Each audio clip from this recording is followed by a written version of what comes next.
Hey Feasters, and welcome to episode 147. And today I'm going to share with you the structure of creating a goal. So if you're struggling figuring this whole goal setting thing out, well, this is the episode that you need to listen to.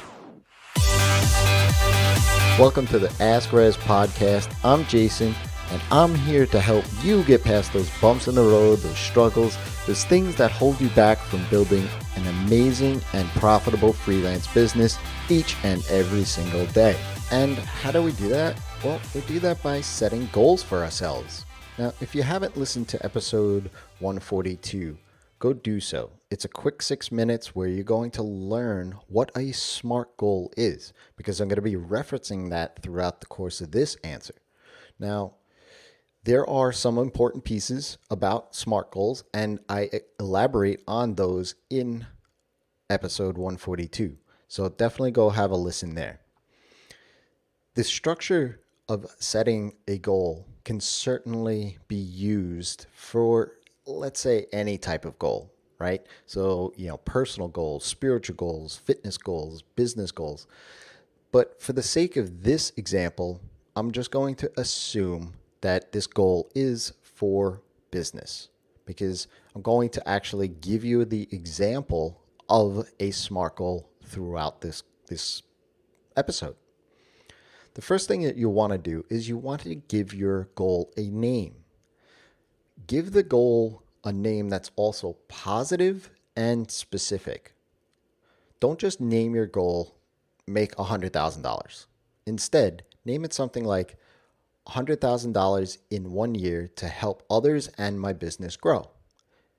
Because what happens is by doing that, it brings that element of feeling or emotion into the goal that creates that sense of attachment.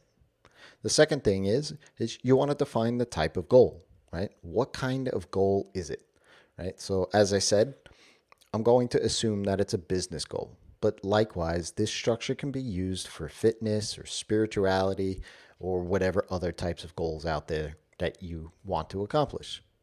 Now, with all of that out of the way, let's get into the meat of this example here, right? The next phase or step in the process is, why is this goal important? Especially now. You've heard me talk about the 5 whys technique in way back in episode 63. But I talked about it when you're unpacking your client's root cause. In this case, it's the same philosophy or method, but I want you to use the phrase, so that. When you are writing down the why, follow that up with so that to allow yourself to dive in deeper. So in our example about making $100,000, it could look like, this is important because it will grow my business so that I have a proven set of results to put in my portfolio, so that I can stop taking on subcontract work, so that I can pick the best clients to work with. Go at least 3 levels deep so that you can really unpack this goal. This is going to help you build clarity in your goal. The next step is give yourself a deadline. Set a date around or a time frame around this goal. Unfortunately, when it comes down to things that are hard or things that we are supposed to do, us humans, we won't do it. But by putting a time frame around your goal, that's what's needed for us to get into gear. Just think about yourself when you have a deadline. Do you procrastinate? Do you wait till the last minute to do it? Well, you're doing that because you know it has a due date. Now, since you have the deadline defined, it's time to work backwards. This is how you are going to accomplish your goal. When working backwards, it's a matter of defining some key leading indicators or milestones to hit so that you can create that momentum of wanting to continue on. In this process, you'll start to figure out what it is that you need to do in order to accomplish this goal on a daily or weekly basis, depending on how long that time frame is. I had a great conversation with Ryan Carson, founder of Treehouse, where he said that in order to accomplish the great things he wanted to, he needed to be okay with doing the mundane things each and every single day.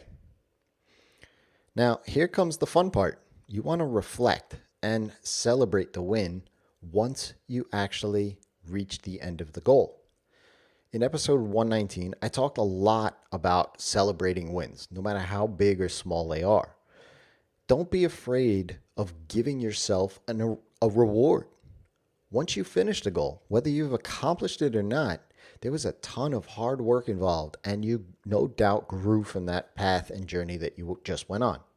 Take time and recognize the goal and give yourself a nice reward.